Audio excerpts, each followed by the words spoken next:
طب من قلبي ايه بقى؟ ما تنزل تلعب مع اخواتك يا عم، مش طبيعي اللي انت بتعمله ده يا بن شرقي، والجدل اللي انت عامله ده يا بن شرقي. واهلا بيكم النهارده في حلقه جديده، والنادي الاهلي يفوز على مودرن سبورت ب3 اهداف مقابل هدف. وجماعه كان في حاجه اسمها فتره انسجام مع كابتن حسام البدري، انا شفت فيها صبري رحيل بيلعب فيها على علي معلول.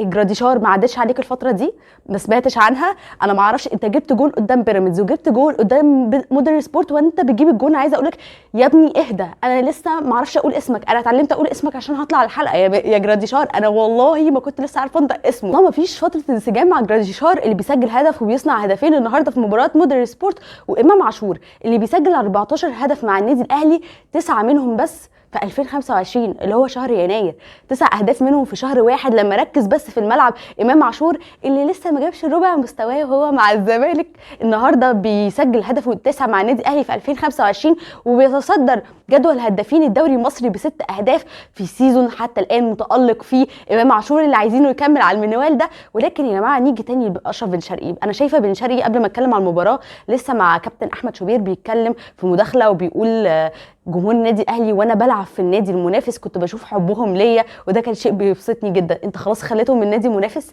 لا يعني بن شرقي مش الدرجه دي، قول نادي الزمالك حتى، يعني نادي منافس.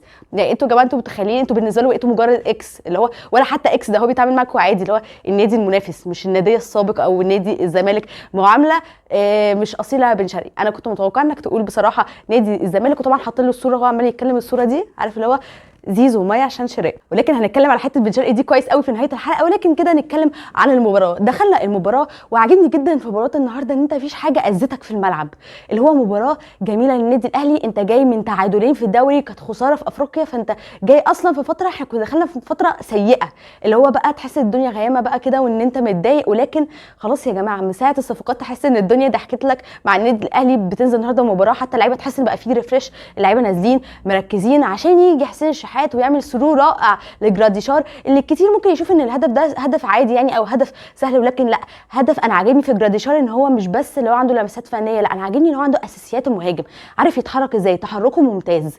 لما هيدي على الكوره شويه وتقل عليها عشان تتفتح له الزاويه عشان يسدد، حركه ذكيه جدا ويبين لك ان هو مهاجم، لا مهاجم على اصوله، مش مهاجم اي كلام. عنده ما شاء الله سرعه انسجام مش طبيعيه. ولكن بيجي من بعدها الكوره بتتقطع عشان يجي تروح لامام عاشور اللي بيروح وبيسددها. وجماعه الاحتفال بتاع امام اللي هو كده ده مستفز موت.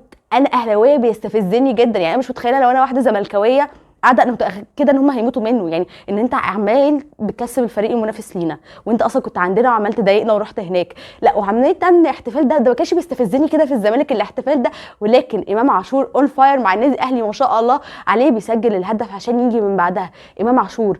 وبص بقى جراديشار اللي هو من كتر الانسجام بقى بيعمل حاجات بقى اللي هو انا مش واخد بالي اللي هو ايه بوش رجله الخارجي بقى حاجه حته ابو تريكه، انت فاهم اللي هو من كتر ما الانسجام خلاص مقطع بعضه مع جراديشار ما شاء الله. بيعمل اسيست رائع لامام عاشور اللي بيحطها برده في شباك جنش خلاص جات له حاله جنان بقى، اللي هو طبعا انهيار كامل لمودرن سبورت اللي بصراحه فيه مساحات شاسعه كانت في دفاعهم. يعني هم اصلا ليهم فوز واحد في الدوري حتى الان كان على نادي الزمالك، وانا مش متخيله ازاي فرقه زي دي فازت على الزمالك بصراحه، مع كامل احترامي ليهم مع كامل احترامي نادي الزمالك. ولكن فرقه متواضعه جدا بالتحديد على مستوى الدفاعات. يمكن النهارده من اللاعبين اللي ما كانوش عاجبني ابدا كان قفشه النهارده كنت منتظره منه في وسط المساحات دي ان هو يعمل سروهات كتير، اسيستات كتير، ولكن ده ما كانش موجود النهارده. كان غايب التركيز عن قفشه بشكل كبير، ولكن التركيز كان غايب عن قفشه، ولكن كان متواجد في كريم الدبيس.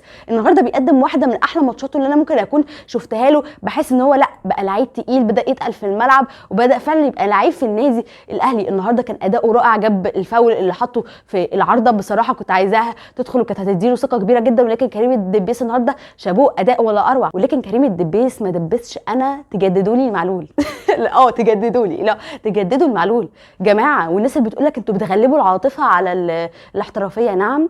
هو انتوا شايفين ان معلول انت بتجدد له عشان العاطفه؟ جماعه هو انتوا ناسيين مين معلول؟ انتوا ناسيين قيمته الفنيه؟ هو انتوا عشان الفتره اللي اتصاب فيها دي نسيتكم علي معلول ايه؟ مش على تاريخه بس، على ادائه اصلا. علي معلول من الركائز الاساسيه للنادي الاهلي. تاريخ النادي الاهلي الحديث كتب بيسار معلول، ده حقيقي. ومش عشان التاريخ بس، انت حتى لو مغلب العاطفه بس نفترض ان هو علي معلول خلاص على الله مثلا، ده مش حقيقي بس نفترض كده. طب ما هو جه فعلا فضل العاطفه على الاحتراف لما فضل معاك وهو جاي له بيراميدز بفلوس قد كده وفلوس من الخليج قد كده، وفضل العاطفه على الاحترافيه. فانت حتى لو هتغلب العاطفه بس فهو ده يستحقه. لكن في الحقيقه تجديدك لعلي معلول مش هيبقى بس عاطفه، لا هيبقى احترافيه كمان، لانه لعيب مفيد جدا بالنسبه لفرقه النادي الاهلي. يا رب وقف الحال يا رب في صفقات النادي الاهلي الاجنبيه ويتم تقييد معلول، لان كان هيبقى مع كريم الدبيس هيعملوا سيزون كويس جدا. بعد ما سجلنا 3 اهداف راحوا علينا بهجمه من ناحيه محمد هاني اللي كانوا ماسكينها النهارده ما بيلعبوش غير عليها بس، لكن بيتصدى لها مصطفى شوبير ببراعه. مصطفى شوبير اللي الجماهير بتنادي دايما بان هو يلعب بقى من دلوقتي على الشناوي، ان هو ده وقته وفترته، ان هو المفروض حقه ان هو يلعب، وده حقيقي، ولكن ما قدرش يتصدى للكره الثانيه اللي حصلت في الشوط الثاني. طبعا الهدف اللي دخل وفي شباك النادي الاهلي برده من ناحيه محمد هاني. ولكن ان جنرال الماتش النهارده كان كويس جدا، انا ما اتضايقتش، ما فيش لعيبه ضايقتني ابدا في الملعب. حسيت ان الماتش حتى محمد عبد الله اللي نزل الشوط الثاني اللعيب ده برده كويس جدا، عجبني جدا في ارضيه الملعب. طبعا هو بعد ربع ساعه الاولى في الشوط الثاني كولر ابتدى يعمل بقى التغييرات، ابتدى بقى اللي هو يريح اللاعبين، يطلع جراديشار وامام عاشور ويطلع حسين شحات، ابتدى يريح لعيبته ويجرب لعيبه ثانيه. نزل برده اكرم توفيق النهارده اللي نال الانتقادات واسعه من جمهور النادي الاهلي في المدرجات.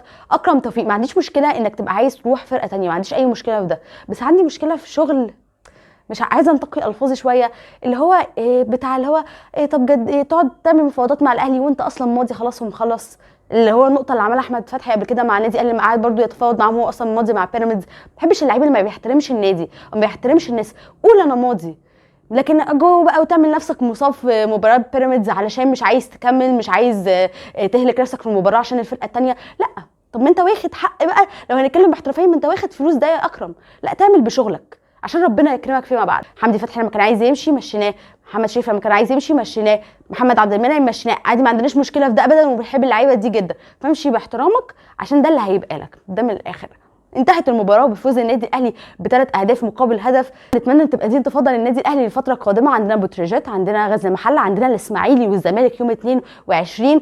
بن شرقي عنده بس اصابه خفيفه ولكن ايامه هيعود بسرعه جدا للنادي الاهلي، هو بس عشان ما كان بقاله فتره ما بيتمرنش مع فرقته ريان، ولكن يجي بقى بن شرقي. حد يقول لي هو انت ده كله عايزه تيجي بن شرقي تاني؟ اقول لك يا جماعه اشرف بن شرقي، يا جماعه انتوا ناسيين اشرف بن شرقي هو في الزمالك احنا كنا بنقعد نقول عليه ايه، وبنقول ان اللعيب ده ازاي جه الزمالك، وان هو قد ايه بيكسب الزمالك وقد ايه فيه خطوره كبيره جدا. انا كنت بخاف من اشرف بن شرقي وهو في الزمالك، ما كنتش بخاف من فرجاني ساسي، كنت اخاف من مصطفى محمد وبن شرقي، الاثنين دول كنت بخاف منهم جدا. بن شرقي النهارده موجود في الاهلي، وانت لو تجي لي من كام سنه، من 4-5 سنين، تقول لي امام عاشور وبن شرقي دول هيلعبوا في الاهلي، فاللي هو هقول لك انت مجنون رسمي.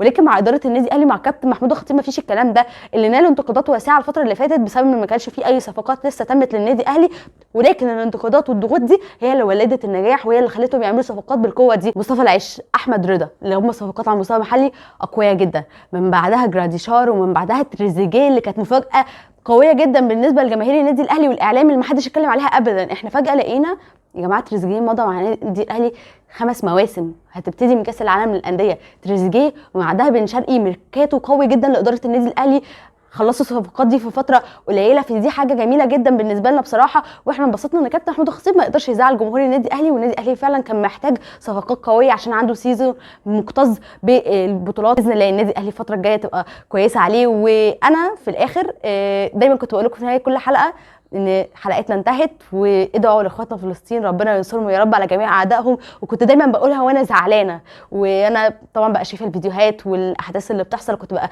زعلانه جدا. ولكن النهارده لاول مره من اكتر من سنه طالعه في فيديو بقول لكم ربنا ينصر اخواتنا في فلسطين على جميع اعدائهم ويستردوا ارضهم من جديد، ولكن بقولها وانا مبسوطه وانا فرحانه وانا عارفه ان هم رجعوا من جديد. اي نعم ممكن يكون اصلا البيوت خلاص مش موجوده، ولكن هم هيعمروها وهيبنوها من جديد لانها ارضهم وهم اصحاب الارض الاصليين اهل غزه العزه. كامل التحيه ليهم. ودي كانت حلقتنا النهارده، كانت معكم طاقه النجار، مع السلامه.